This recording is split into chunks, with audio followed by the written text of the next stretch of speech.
ไปฟ้าแล้วเพื่อนไป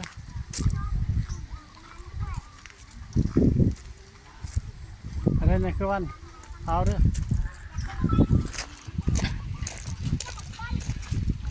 คิวไป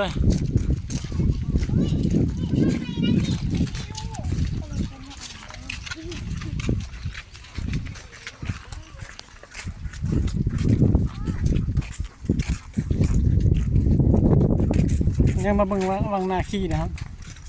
นี่มึงเห็น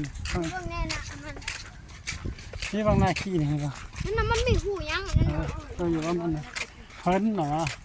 ยังหูยัง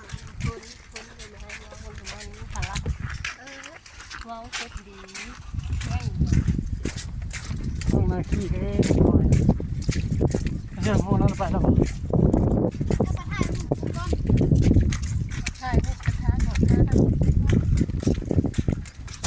ไปป้าแล้ว